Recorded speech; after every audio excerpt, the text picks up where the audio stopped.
joining in.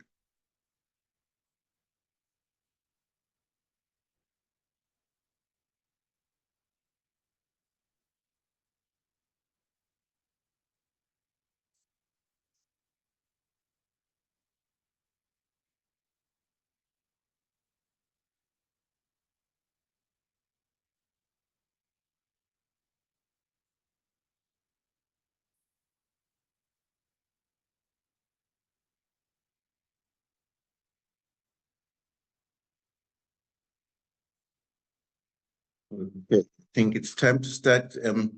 Kgaogelo, I hope you are ready. Prof. Legodi, you can put your camera on, Dr. Legodi. Okay, as I welcome everyone to yet another one of our weekly webinars. This is the platform on which we share knowledge amongst ourselves as healthcare professionals, doctors, we've got pharmacists, we've got nurses. Although most of us, as we know from the data that we receive from the people who attend, who register and attend, probably 95% of attendees are medical practitioners. We've got both doctors and specialists and doctors and dentists, but roughly 50% of our attendees are general practitioners, and the other 50% are specialists of various clinical disciplines. And I think we welcome you all. We enjoy it. We see you log in. And I think that's what keeps us going. That's what keeps Clinix Health Group funding these webinars, which we've been running for. We're going on to the 5th year now, for 4 years since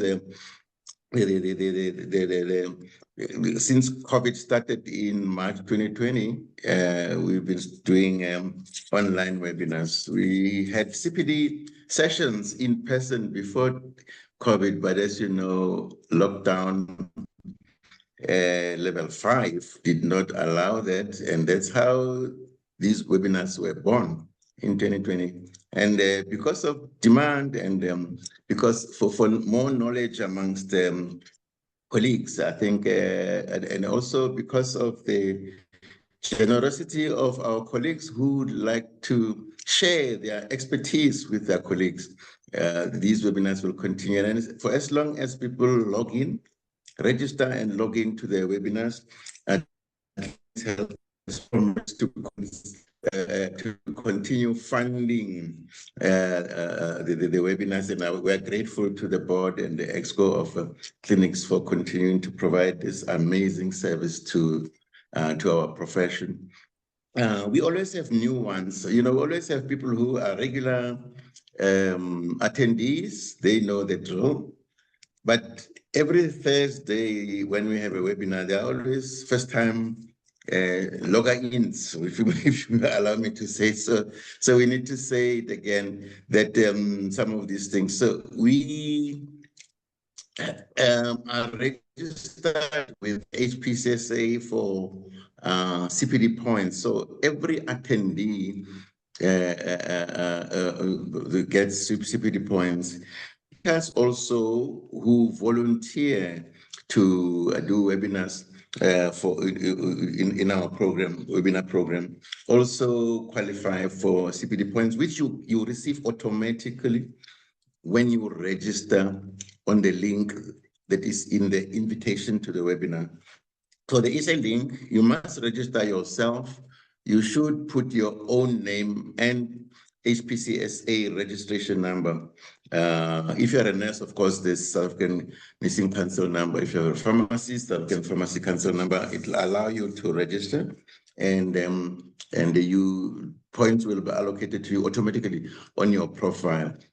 And if after that, you get a Zoom link. Registration takes a minute or so, as you've experienced. But if you get a Zoom link from someone else, third hand or second hand, then, and you have not registered yourself, then you may attend, the system will allow you to attend, but you won't get CPD points. So people should ensure that they do registration themselves in their name using your HPCSA registration number. Another common mistakes colleagues make is to use their practice number, your BHF practice number. That doesn't work, unfortunately. And that's one of the reasons people complain there after I've attended, but I haven't been, my HPCA CPD points profile has not been updated. And then when we investigate, we find that quite a number of people use their practice numbers, BHF practice numbers, and not their HPCSA registration number. So just need to remind people to do that when you register. The other thing, of course, is that we encourage also yourselves to volunteer to speak on this platform as well.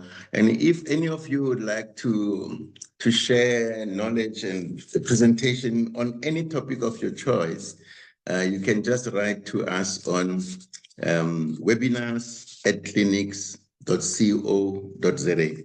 So Tolakele will put it on the chat box, webinars@clinix.co.za.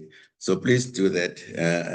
If you have any questions or concerns, but if you've got any suggestions as well, especially when it comes to speakers, either yourselves or you want to suggest a topic that we should get a speaker for, you should let us know on webinars@clinix.co.za.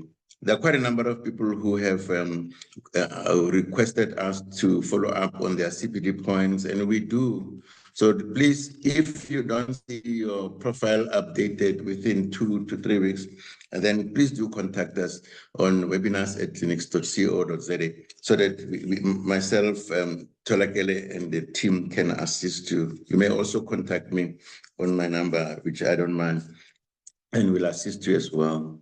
I think our speaker today is Dr. Kgaogelo Legodi. You can see on the screen.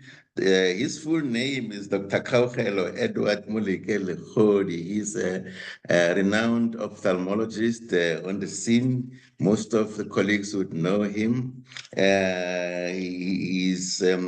He graduated from Medunsa, the Medical University of South Africa, in 1996, and he thereafter went on to do an MMed postgraduate degree in University of UKZN, University of Kgaogelo, where he got his MMed, and he also got his fellowship of ophthalmology with the South African College of Medicine of South Africa, Colleges of Medicine of South Africa. So he's got both FC Ophthalmology South Africa and also MMed. Dr. Legodi has engaged in sessional work in Steve Biko Academic Hospital. So he has been teaching postgraduate University of Pretoria Steve Biko Complex, doing clinical work with special interest on the retina. He's involved in many positions aiming at improving ophthalmology services, both in South Africa and internationally. He is the immediate past president of the Ophthalmology Society of South Africa, what they call OSA. He's also he's been the president of the World Ophthalmology Congress in 2020, and I think that's an honor that I think that doesn't come to anyone every day. So I think that shows the recognition that he has in the ophthalmology space. He's a member of the South African Vitro Retinal Society. Internationally, he's a member of the Board of Trustees of the International Council of Ophthalmology, ICO. He's the president-elect of the African Ophthalmology Council. He's a board member of the Middle East Council of Ophthalmology. He's a board member of Middle East Middle East Africa Vitreoretinal Society, and is also a member of the Vitreoretinal Society, the European one, member of the European Vitreoretinal Society as well. He's also a member of the American Academy of Ophthalmology. He currently practices from his day hospital, which he has called Mpudule Day Center in the just north of the northern part of the city of Tshwane, in Tshwane. I think, Dr. Legodi, over to you. We will give you the platform. Thank you very much. Thank you, Dr. Kinosi. I hope you can hear me. I can hear you quite clearly, Doc. Please continue. Okay. Thank you. No, thank you very much. Yes, I think some of the things that you've just said of the president, immediate president, I was a president. Now I'm a former past president of almost everything. I'm just an ordinary ophthalmologist now, working at the Mpudule Eye Center, no longer in most of the leadership of in ophthalmology. It used to be my past roles, but thank you for recognizing me in that matter. I would like also to thank Clinix for inviting me to this serious topic that we, the ophthalmologists, we see a lot of patients being blind because of this diabetes. As today, as we know, we are going to talk about diabetes and its manifestation and treatment in the eye. I think most of you during your time, you only did ophthalmology for 2 weeks during your time when you're still a student and in undergraduate at all the universities.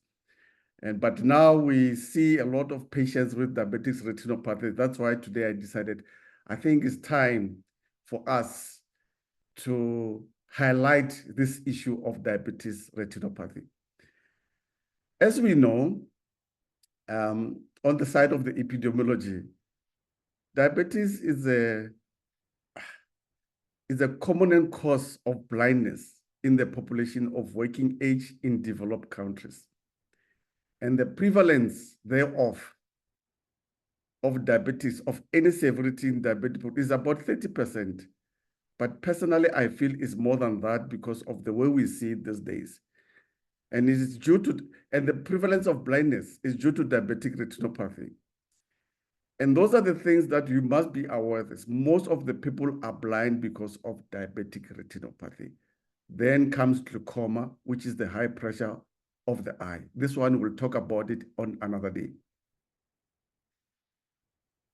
Diabetes mellitus is a global epidemic with significant morbidity. DR is a specific microvascular complication of DM and affects 1 in 3 persons with DM. I wish to underline that. It is a microvascular complication of diabetic mellitus and affects 1 in 3 persons with DM. And how many patients do you know that have diabetes mellitus? Diabetic retinopathy remains a leading cause of vision loss in working adult population. Patients with severe levels of diabetic retinopathy are reported to have a poorer quality of life and reduced levels of physical, emotional, and social well-being, and they utilize more healthcare resources, as you've noticed.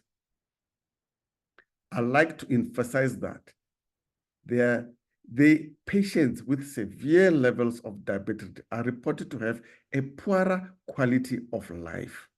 It can be of sex life, can be of any type of life that you can think of. That's very important. Epidemiological studies and clinical trials have shown that optimal control of blood sugar, blood pressure, and blood lipids can reduce the risk of developing retinopathy and slow its progression. On the side of diabetic mellitus, timely treatment with laser photocoagulation Now we are talking about diabetic mellitus in the eye. A timely treatment with laser and increasingly the appropriate use of intraocular administration of vascular endothelial growth factor, we usually call it VEGF inhibitors, can prevent visual loss in vision, threatening retinopathy, particularly diabetic macular edema. I'm still going to talk about this. It's just the introduction. You'll see as time goes what's going on. Since the visual loss may not be present in the early stages of retinopathy, regular screening of persons with diabetes is essential to enable early intervention. This is just introduction. We'll talk about this at the later stage.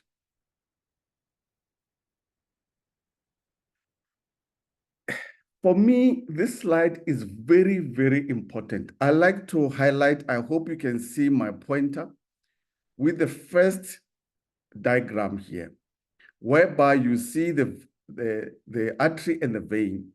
What happens that on the retinal vein and retinal arteries is that there's a AV shunt.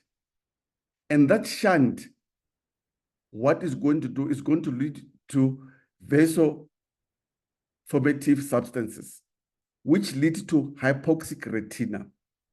And that hypoxic retina, what does it lead? We are going to see what you call rubeosis iridis. I will explain to it. You'll see it. I've got pictures of it. You also have what you call proliferative retinopathy. That's the first diagram. The middle diagram. Now, after the AV shunt, what you are going to see that there will be some leakage. And this leakage, what's happening? The loss of pericytes on the vessels lead to leakage. And then there's occlusion, which leads, that occlusion because of the basement membrane thickening, endothelial cells damage, RBC changes, and platelet thickness increased. And that is going to lead to retinal edema and also heart exudates that you see on your far right of the diagram. This pathogenesis of picture of the diagram for me is very important.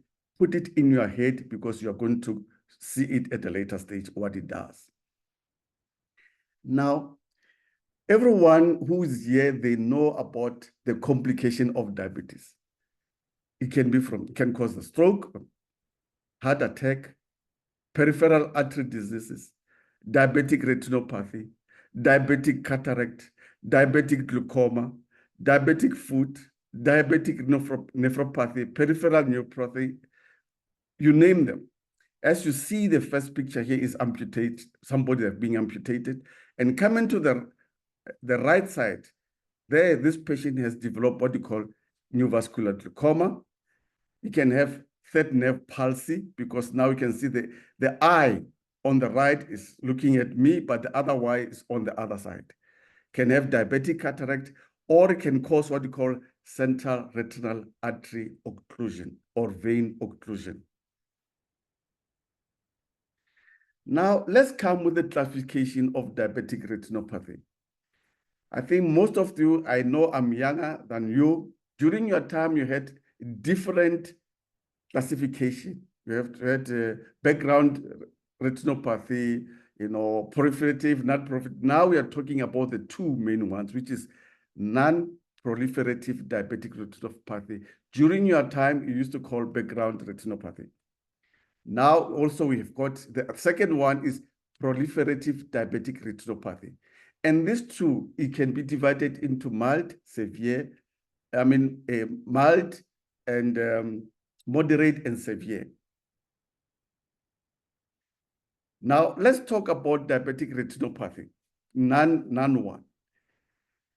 Eyes with non-proliferative diabetic retinopathy have not yet developed new vascularization, but may have any of other classic of diabetic retinopathy lesions.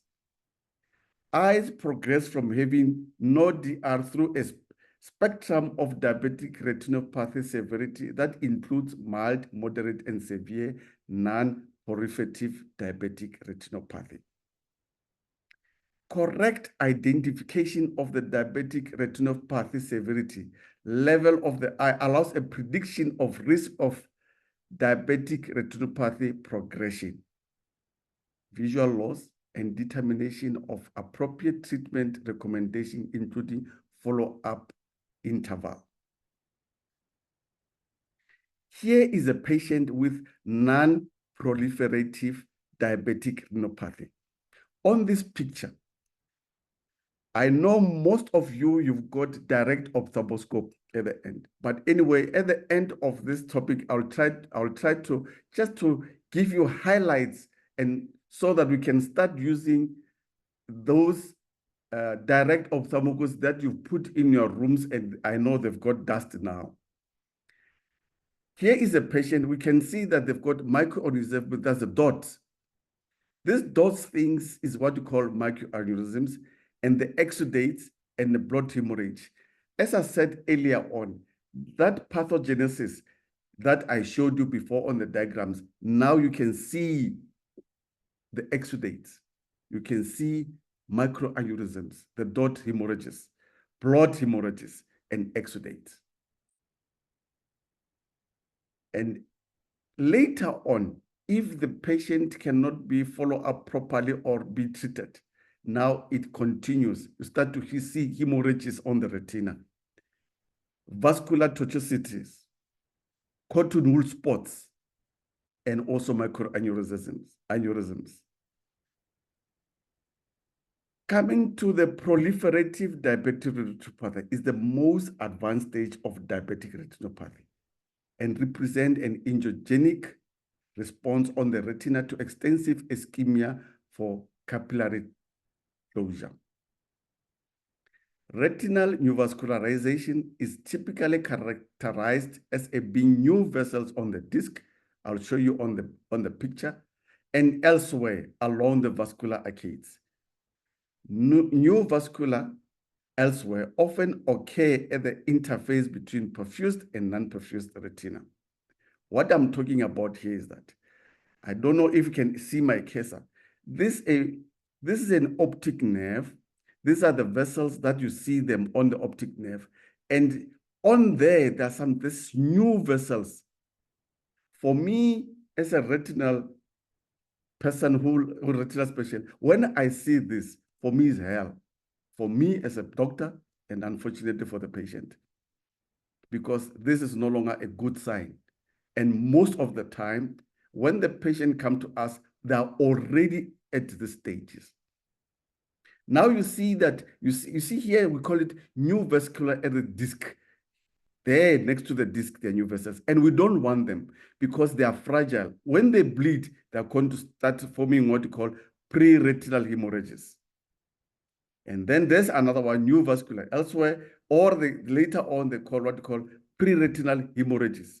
And these things can also, these hemorrhages can also occur even after we've done laser. Here is a laser. Those dark spots are the laser that has been done by one of our colleagues. Now, the other nightmare that we have after the classification of the diabetic retinopathy, we've got what we call diabetic macular edema. As we know, it's on the macula itself. It's edema, is swollen. The edema, the macula has swollen. Then we need to treat that because the patient cannot see very well once they've got diabetic macular edema. Diabetic macular edema is an additional important complication that is assessed separately from the stages of retinopathy, as it can be found in eyes at any diabetic retinopathy severity level and can run an independent course, meaning the diabetic macular edema can be on its own without patient having the signs of diabetic retinopathy. Currently, diabetic eyes are generally classified as having no DM, non-central involved DME, or central involved DME, meaning that the edema may be on the macula or next to the macula.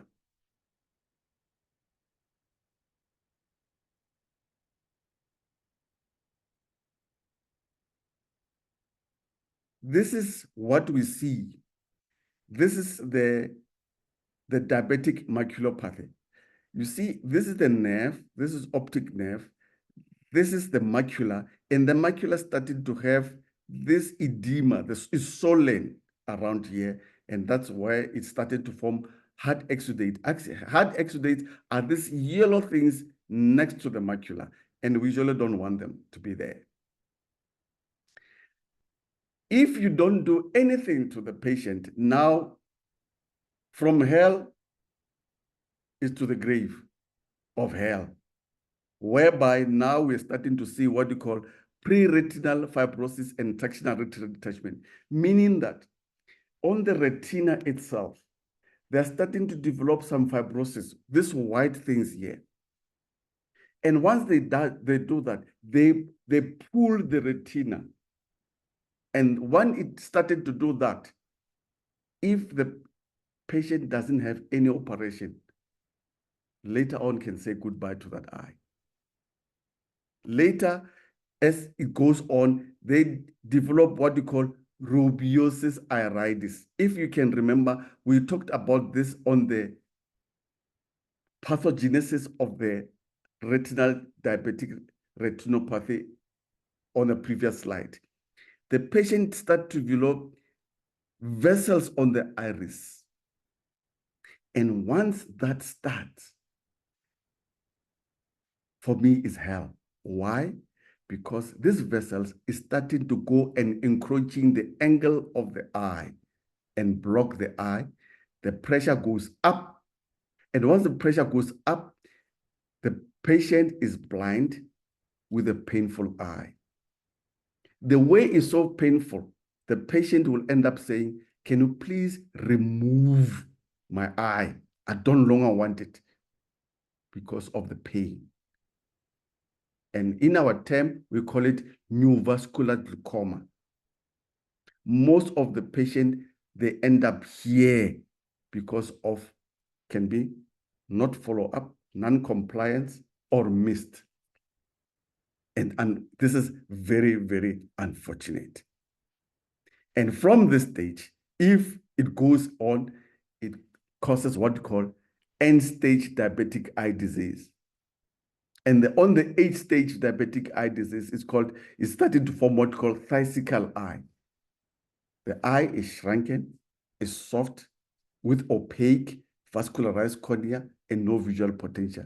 The eye is just white, is non-functional. And cosmetically, it's no longer looking good. These are the challenges as an ophthalmologist that we see. Why? Because the patient, most of the time, they come to us late. And unfortunately, diabetic retinopathy, or let me say diabetic mellitus, is starting to be extremely common disease. Every day we see one of these patients who are like this. It's just unfortunate. Now, I wish you can just take a screenshot of this part, whereby I want to explain to you what you as a general practitioner or as a healthcare worker, how can you use that direct ophthalmoscope of yours? You can just prescribe or just get what you call tropicamide 1%, and keep on putting inside the eye of the patient so that to dilate the eye, the pupil.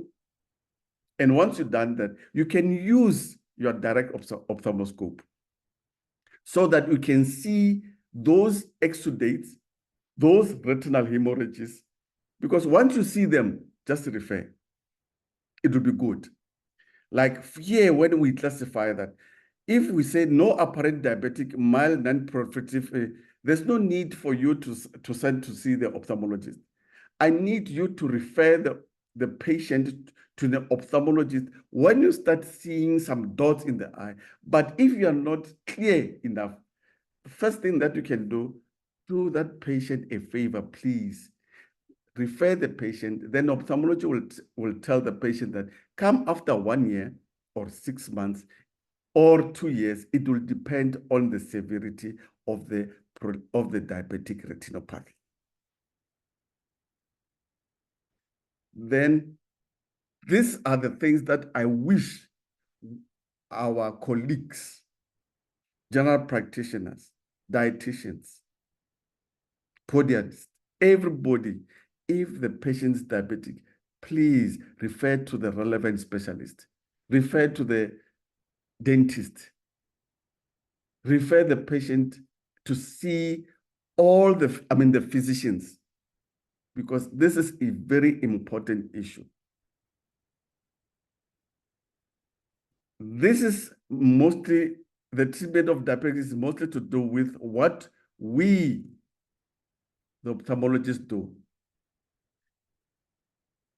with the help of you, the general practitioners, and the physicians and dietitians. Let's optimize the medical treatment, improve the glycemic control if HbA1c is more than 58 billion or more than 7.5%, as well as associated systemic hypertension or lipids. Please don't forget diet and psychosocial management. And when you optimize this medical treatment, please don't forget the family. Let them eat the same thing that the patient with diabetes need to eat. They must not eat cakes, and from there they expect somebody just to look at them just like that. Encourage the family to do the same. If there's no diabetic retinopathy, mild or moderate or moderate non-proliferative diabetic retinopathy, follow at recommended intervals with dilated eye examination and retina. Imaging is as needed. Treat DME as needed. Unfortunately, here is mostly ask the ophthalmologist what we do. Because mainly what we do when we see a patient, we dilate, we image the patient, we score it in such a way that if we see that we need to do laser that day, we do it. If we do, we have to inject what we call Avastin. Avastin is anti-VEGF. That's what I was talking about. We have to do it. The high risk of progression to PDR or poor compliance with follow-up. Unfortunately, this is the one that we see on most of the cases. Ladies and gentlemen, there are benefits of early retinal photocoagulation at the severe non-proliferative diabetic stage for patients with type 2 diabetes. Other factors such as poor compliance with follow-up, impending cataract extraction or pregnancy, and status of fellow eye will also help in determining the timing of the pan-retinal photocoagulation. In our time, we usually say it's PRP. And that's what we do. This is to do with us. What do we do? As I've already mentioned, we do PRP, we give injection, and we keep on following up the patient on a regular basis. And if we don't do that, unfortunately, we are just writing that eye off. This is what the ophthalmologists are doing on most of the cases when we see patients with a proliferative or moderate to severe non-proliferative diabetic. Sometimes we do what we call focal laser. Like here, you see some small dot of laser. Then when the patient is got macular edema, that's what we do. Or grid or pan-retinal photocoagulation. Pan-retinal means that we do these black spots. These are black spots of retina, of laser. Or we inject what we call anti-VEGF. I hope today's topic you managed to hear me very well, to understand the situation that our patients are in. Let's help them. And to me, what I said, I usually say that diabetic mellitus or retinopathy needs a teamwork. Family must be included. We, the medicals on the medical side, and also dietitians also, we need to work with the patient encourage the patient with the family, not the patient alone. The social worker needs to be there. And on the side of the general practitioner, please refer the patients with diabetic mellitus. Please. This is very, very important because of these days, diabetics is becoming one of the worst enemies for our poor patients and for us doctors also, not only the ophthalmologist. Now, in case you forgot, how does direct ophthalmoscopy look? It looks like this. And I can see it on the wall of your practice room, getting tasked. When did you last use it? I know some are even smiling and laughing, but they know I'm talking to you. Please get tropicamide, instill in patients. Then go and change those batteries in that thing. I know you just have to change the battery, that's all. Then look into the eye of the patient. The right eye looking at the right eye, the left eye looking at the left eye. Please. And I thank you.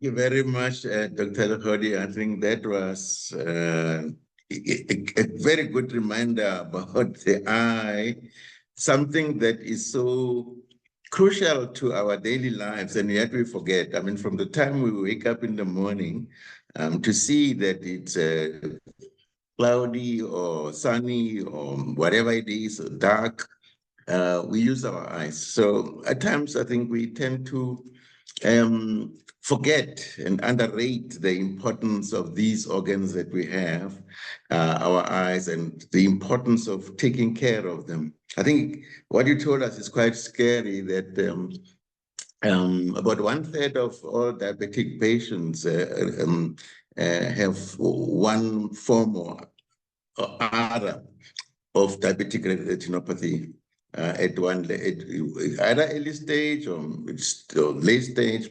But I think it's scary. It means everyone, although you just emphasized that everyone should have ophthalmoscopy on a regular basis, but every time they go for their checkup. But I think if it's a diabetic, if somebody's diabetic, I think from now on, I think we should look at their retinas more often. Just one question. We encourage people to put their questions in the chat box, and then we will check them. I think Tolakal in the background will assist me in checking the questions that you put in the chat box. But also, you may raise your hand, your electronic hand, and then we will recognize it, and you can unmute yourself and raise your question or comment at any time during this Q&A session. Just you referred to, of course, direct ophthalmoscopy, and I think you explained to it with the ophthalmoscope at the end, and what we need to do with it. As doctors, we should use it more often. But if you can just tell us a little bit about indirect ophthalmoscopy, is there such a thing? Dr. Legodi? You can unmute yourself. I think you're still muted. Yes, I was trying to do multitasking like women, but I failed because I was just trying to respond to some chats. Then you ask questions. Then I was unable to go back to unmute. No, that's right. I think the chats, we will read them out, and then you will respond to them so that people can hear you, those who are not on the chat box, but we will go to them. Yeah. No, okay, then it's fine then. Then I won't yes. What was your question, sorry? Indirect ophthalmoscopy, because you kept on referring indirect. to There's a direct and indirect. Exactly. Yeah, just tell us more about the indirect one. The indirect is usually used by us, ophthalmologists, whereby you wear it's like a like a lamp on your forehead with a lens, and that lens, yeah, we go and check we do what called fundoscopy, And that's what we call indirect. Whatever you see up means it's down. Whatever is down is up. Now with a direct, that's why we said direct. Whatever you see, that's the way it is. When you see an optic nerve on your right, it's on the right. Now with the indirect, when you see an optic nerve on the right, it means that it's on the left. Okay. Yes, But that's with a special machine that yes, ophthalmologists it's use got in a their special rooms. machine that we use and with a special lens. It's not a That's special right. machine, it's just a optical lamp with the optical lens. That's it. And you can take a picture using that a snap. Some of them these days they've got this AI, or ophthalmoscopes that can take a picture, and if you've got some moolah, you can buy one, and it can be helpful for you. That's right. So it takes a picture of the retina. Yes, of the And fundus. the optic nerve and everything, that all the things that you, the macula, whatever you showed us there. Thank you very much, Doc. I think we've got the first question was from Dr. Faith Matevani. And Dr. Faith Matevani says, how does one distinguish between soft and hard exudates when looking at the retina? On our side, the most yellowish one are the hard exudates. It's just that because of as an ophthalmologist, we know what type of, if it's soft or hard exudate. Hard exudates are that one which are very stubborn to move off, even when with the treatment, and it stays for a longer and it's been there for a long time on the retina.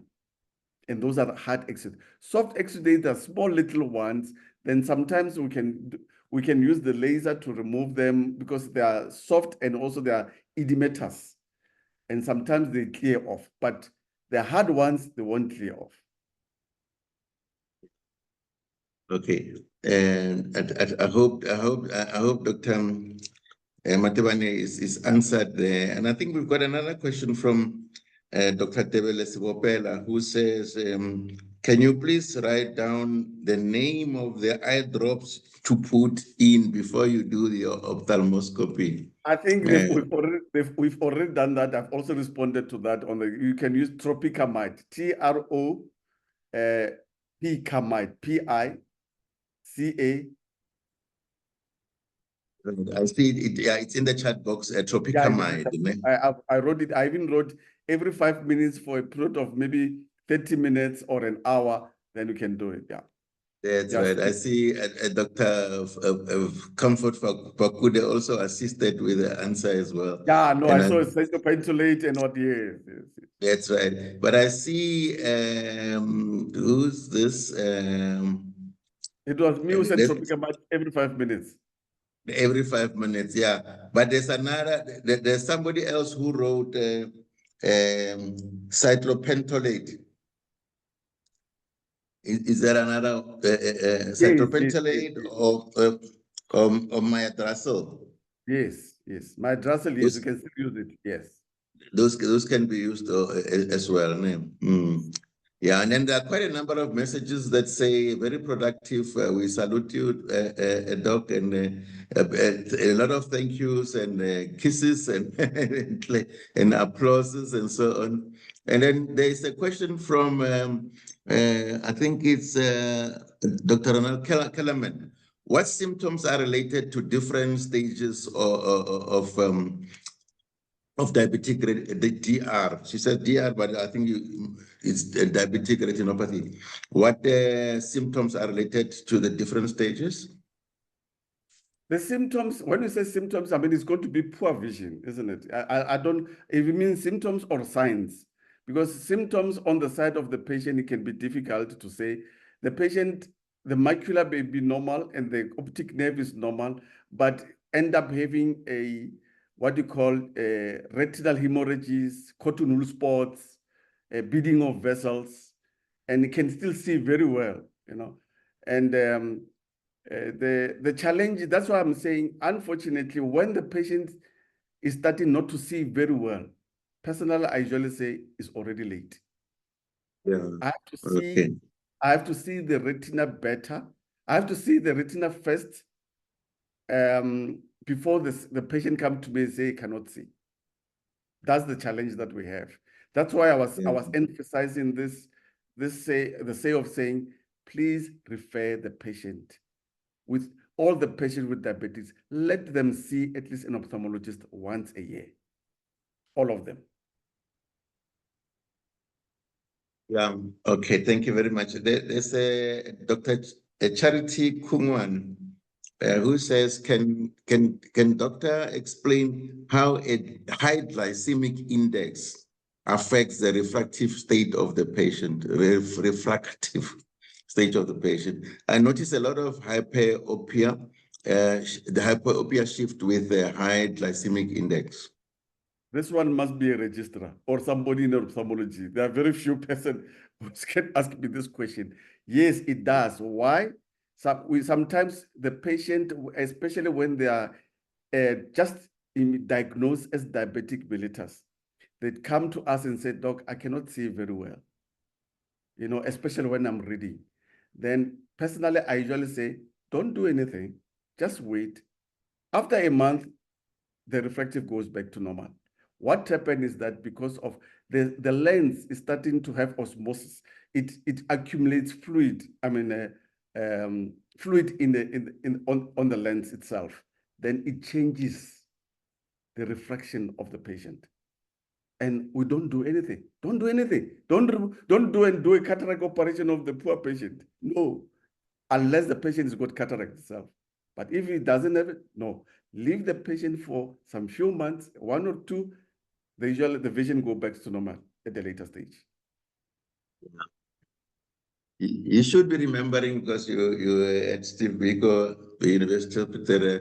During your time, I had to say I'm still the lecturer. No. During your time, you left when you opened your practice, your big practice a year ago. Yeah, but you should be remembering Professor Derek Duplessis. He was head of cardiothoracic surgery there. Yes, I remember him. Yes. That's right. Now he's in the audience tonight. Oh. He says, yes, now his comment is that was very educational for me. That's what he writes. And he says, last time I used an ophthalmoscope was like close to 5 decades ago. Before I was born. That's right. But now he asks a question. He says, hemoglobin A1C, HbA1C more than 7.5. Is that quite high? He's asking you. Is hemoglobin. Maybe Professor Jeff Wing also is an endocrinologist in the room today. Can also comment on this one. Is an HbA1C of more than 7.5, is it quite high? Is it high? Look, for us on the side of the ophthalmologist, I don't usually check the HbA1C correlated too much into the eye. Personally, I want to see fundoscopy. I want to do fundoscopy. If the fundus has got a problem, I deal with it. Even if the HbA1C is normal or whatever, but I have to treat the retinal problem. And most of the time, I usually collaborate with the physicians or the GPs who are referred to the patient that can they please control the diabetic? And also, even for me, before I operate the patient, because they've got a lot of ailments, I need to be checked at a regular basis. And also, I usually inform the patient that when did you last see the physician? They have to tell me, and also, are they on medication? Because sometimes when we treat them without the medications, they keep on bleeding and bleeding when I'm operating. Or after the operation, they keep on bleeding and bleeding. That's why I said at the end that diabetic retinopathy or diabetic mellitus is a teamwork. Let's work together in this one. Before we lose a lot of patients to blindness. Yeah. There's Dr. Monica Diatleng Makai, who says anti-VEGFs have been proven to improve the BCVA. I think she uses a lot of acronyms there, and I suppose to reduce inflammatory process and stop angiogenesis. That is new blood vessels that you spoke about, far better than photocoagulation. Why is access to anti-VEGF so limited in the public sector? Would you comment about that? Look, from my school, my professor during our time, laser is a cornerstone of treating diabetic retinopathy. And I'm still doing that. I'm still saying that. Things like anti-VEGF, they came now, but yes, they are helping. Just to limit the bleeding and also just to control. The anti-VEGF Avastin, these are cancer drugs. But now this one has been approved to be used for patients with diabetic retinopathy. The challenge that we have is that they are very expensive. I mean, just to have, there's one we call Lucentis, and it's got 0.008 mils inside there, and you're looking at around 12,000 rand. Meaning that immediately you use it, you just use it on both eyes or one eye, and that's it. You lose a drop, therefore you just wasted the whole thing. You just wasted the 12,000 rand. These are the challenges that we have. And these are the new drugs are coming in. But yes, they work. They reduce the bleeding. They reduce the bleeding before the operation. Unfortunately, the challenge that we have is that just imagine the patient comes here in Pretoria or somewhere. They are way up from Eastern Cape or Elim, and they are bleeding. Unfortunately, it's going to be very difficult for me to say, let's inject first and inject. I have to operate the patient because once the patient leaves and I don't do something, I'm just signed the patient to blindness. I hope Monica Makhai must be somebody in the register in ophthalmology or in the ophthalmology department. I think she understands what I'm talking about. Yeah. Okay, probably there's that knowledge that which is every day. I suppose these medicines are immunosuppressants or some anti-inflammatories. Yes, that's right. Immunosuppressants. That's why they're using on cancer patient. Yeah, they sound like, that's right. And Dr. Inji Tubakale says, which patients will be eligible for laser treatment? No, it depends. As I said on the thing, we class them. It's either mild, moderate, or severe. If now the patient has got some new vessels or starting to bleed, we do the laser. But if it's still at the early stage of non-proliferative diabetic retinopathy, like mild, we just watch the patient. Which ones will be eligible for PRP? The one immediately, I can say from severe non-proliferative diabetic retinopathy going down, meaning from severe proliferative diabetic retinopathy, then we have a proliferative diabetic retinopathy, we start doing laser. Anybody with proliferative diabetic retinopathy, we do laser.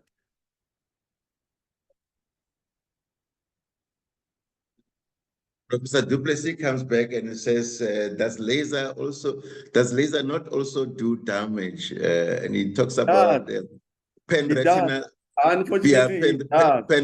coagulopathy. What it does is that it's also starting to diminish your visual fields, because in the normal way, you have to see, 180 degrees when you look at the front. Unfortunately, when you do laser, sometimes it decreases those visual fields. But at the same time, it prevents you from becoming blind, if it's possible.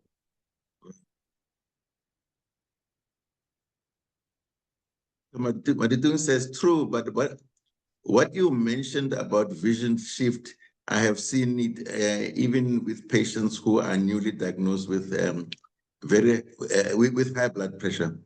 3 to 6 months of being on medication when we see hyperopic shift. Would you comment on that? It's going to be very difficult for me because I usually see patients with diabetics, not with hypertension, unless there's another underlying cause, unless maybe there's a corneal problems. Remember, refraction is not only the lens; it can be corneal problems. And patients who are pregnant and they've got hypertension, their cornea also changes, and also the retina is also can change. Some they develop retinal edemas, some they develop retinal detachment, especially those who are having preeclampsia, eclampsia, you know. That's why we say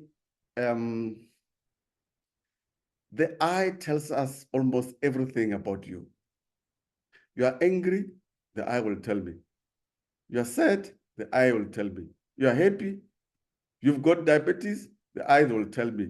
And once it's starting in the eye, it means that probably it's not well controlled.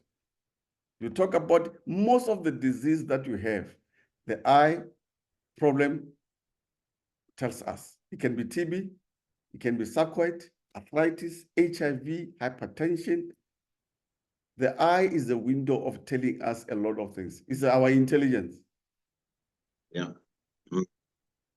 With your last comments, the last response, you may have partly answered the question from one of my bosses. Dr. Martha Letwaba is one of the board members in Clinix Health Group. And, and she writes, what a great talk. I have to look for my ophthalmoscope and get new batteries to start doing justice to the patients now. Yeah. But then she also says, what is the difference between diabetic and hypertensive retinopathy? Can one tell when you look at the retina? With hypertensive retinopathy is another topic. You know, with hypertensive, you're looking more on the vessels, which are tortuous, cottonwood spots, and they don't have exudates. And also they can have what you call central retinal vein occlusion that I've showed you in one of the pictures before.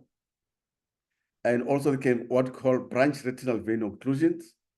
They can have things like central retinal artery occlusions, and which is a devastating. Once you have that, you're blind. If we don't do something quickly, you're blind. And also the other things that you can have on the retina is vitreous hemorrhages because of one of the vessels has just ruptured. Okay, I think Dr. Makai comes back and says, what role do you, I think this is one of the last questions, what role do you see being played by advocacy groups in assisting with increasing awareness of retinal diseases? It's advocacy? very limited. It's very limited, and I don't know how we can make patients with diabetic mellitus aware of the danger of the complications of diabetic mellitus. If you can, I hope you heard me. I said complications of diabetic mellitus, because it's not only the eye that is get affected. And those are the challenges that we have. And on my side, as somebody who's more interested in doing more of the retinas, these are the things that worries me. Because most of the time when they come to me, it's already late. And it's not only ordinary person. By the way, medical practitioners, medical nurses, sisters, a lot of them, we don't care of our health. Really, it's sad. How many of you here, when you are sick, you want to go and work? No, my patients come first. No, if you're not well, you as a doctor, how are you going to treat the other patient? When you're sick, do something about that. Get well before you go to your surgery. those are the challenges that we have. Mm. Okay. I Yeah, think I'm just even you, Dr. Kinosa, I also schooled you about that. I said, your eye come first. yeah. What meat will come later. I remember you've always said so. Yeah, that's true. I think we should take care of more and more of our eyes, and we shouldn't think that they don't matter. I think that's a good one for this week. I think there's somebody who says, remember, presbyopia is independent of the disease. Hence the question, how old are these patients? I suppose, I don't know which patient is referring to. No, patient with diabetes. I think there was a question. Yeah. Okay, just go on, Doc. The patients with diabetic presbyopia can happen at any age. It does Yeah. not mean, because presbyopia is usually common after the age of 40 because of the mechanism of your muscles on the lens and the lens itself. But those are the minor things that worries me. Okay. I think we've exhausted the questions, Doctor. Others are complimentary, excellent talk. On a lighter note, where the colors of clothes pre-arranged as they are similar. I didn't realize that. Inside out. No, they're not definitely. I think Thank you. okay. Yeah. The other messages are complimentary. I think, Prof, if you can unmute Professor Jeff Wing, I think he wanted to make a comment, Tolakele. Professor Wing, you can go ahead. You can even put your camera on if you like.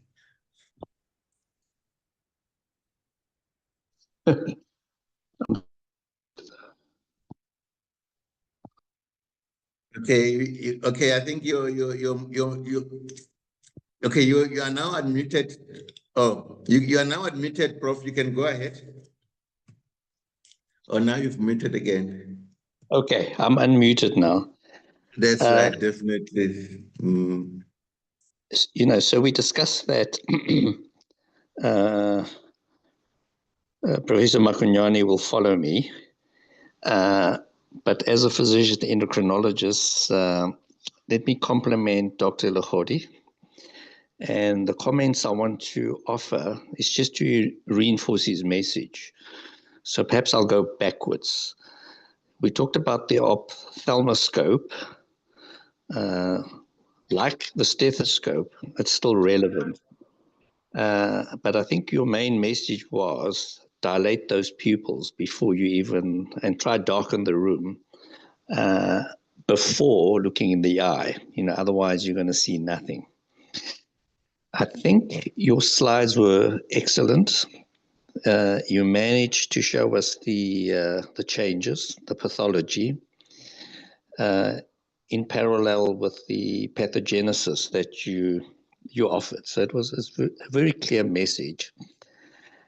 And last but not least, when you talked about hell, I think the hell that patients are going to pose to us is going to be worse. So you mentioned 1 in 3 diabetics having retinopathy. That's true. The number of diabetics globally is almost certainly going to increase. And I think the way to map this is to say if India and secondly China were the most populous nations, if there was a third nation called diabetes, that would be number 3, just in terms of numbers. So the simple message of talking to patients and screening patients correctly, I think is vital. The issue of the A1C, to my surgical colleague, 7.5 is high, non-diabetics would have an A1C less than 5.6%. If you wanted to convert that percentage roughly to an ambient sugar, just add 2 or 3. So 7.5, that average sugar is about 10.5. So it gives you an idea of the average glycemia.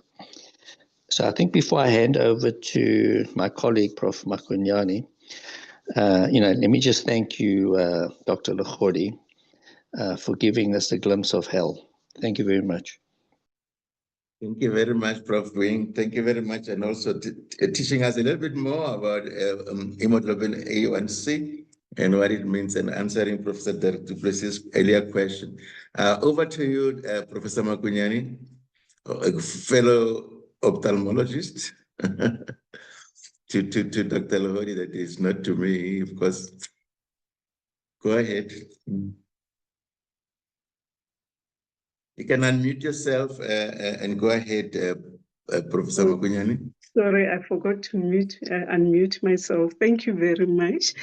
Thank you, Dr. Legodi, for a very insightful and really thought-provoking presentation on diabetes and the eye. And you have just once again reminded all of us that diabetes remains the leading cause of blindness worldwide. Something that is both preventable and manageable when detected early and treated appropriately. And of course, referring patients appropriately to ophthalmologists. I just wanted to add 2 points regarding the direct ophthalmoscopy. During my tenure as the head of department at Steve Biko, I did encourage even general practitioners actually to come and come for a refresher course in our department, where we will show you exactly how to use the direct ophthalmoscope. We have done it with casualty officers, and we really make sure that our 4th-year medical students who rotate in our department know how to use the direct ophthalmoscope. So that's the one point I wanted to make, not for our colleagues to not be shy to go to institutions where they can be reminded on how to use the direct ophthalmoscope. The second point I wanted to make is regarding the use of mydriatics, that is eye drops that dilate the pupil.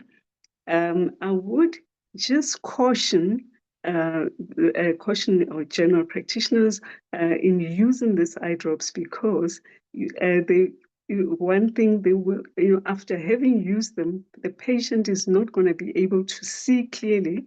Remember that the patient won't be able to see clearly. So if they are driving afterwards, it may pose a problem. And also depending on the type of mydriatic you have used. So I tend to advise more the general practitioners to dilate the pupils, working with an ophthalmologist, because there are some patients who can have other side problems with the use of cycloplegics. But yes, and they are great in that they dilate the pupil and you are able to see most of the retina. So yes, you have highlighted very beautifully, the clinical challenges and also the opportunities we health professionals have can make a real difference, through patient education, including their families, as you've mentioned, Dr. Legodi, screening, timely referral, all these are very important. And the clear and practical way in which you explained the manifestations of diabetes and the importance of multidisciplinary care. That is very important, that we need to work together, ophthalmologists together with nephrologists and physicians and of course the surgeons, as Dr. Legodi had mentioned. that some present with diabetic foot and so on. So the multidisciplinary team is really important in the care of our patients. So on behalf of everyone that is here, I wish to express our deep appreciation for sharing your expertise, Dr. Legodi, and experience with us today. So your commitment to advancing eye health and preventing avoidable blindness is inspiring. And to all the participants, thank you very much for joining us tonight and for your engagement throughout the session. So let's continue to collaborate, to educate, and to advocate so that fewer people lose vision because of diabetes. Dr. Legodi, we're grateful for your time and for the excellent contribution you have made to this webinar. Thank you, everyone, and enjoy the rest of the evening. Over to you, Dr. Kgaogelo. Thank you very much, Professor Makunyane and Professor Jeffwin, for your comments. I think you're very welcome. And I would like to say to our attendees, I think we had at the top, we had about 385 attendees. Some have dropped off a few, but we still have over 340 still in the group, which is good because I think the HPCA said CPD points also look at how long you were logged in, So I think those who log in till the end, those others will also get CPD points, but I think it's good that we have such a big number right up to the end after the Q&A. I think we'd like to thank everyone who logged in, and please continue to log in. Tomorrow or in the next 2 days, we will send out the webinar invite, the electronic webinar invite to everyone, informing you about next week's webinar that you can register for next week, Thursday. We have one lined up for the next week, and even for the next week, the 30th, and even for the 6th of November and beyond. So please, our last webinar for the year will be on the 4th of December. I hope 4th of December is a Thursday. But I seem to remember that date when I was doing planning. Yes, it is a Thursday. So I'm right. So the last one for the year, we will be on the 4th of December, then, so that we can have a break. But please, if you have speakers or anyone who would like to come and share knowledge with us, please write to us on webinars@clinix.co.za. webinars@clinix.co.za. Otherwise, you can just drop me a line. My number is 082-449-7678. 082-449-7678, and we will get back to you. For now, good night to everyone. Thank you very much, Dr. Legodi. I'll give you a call. Thank you. Thank you all. Thank you very much, Tolakele.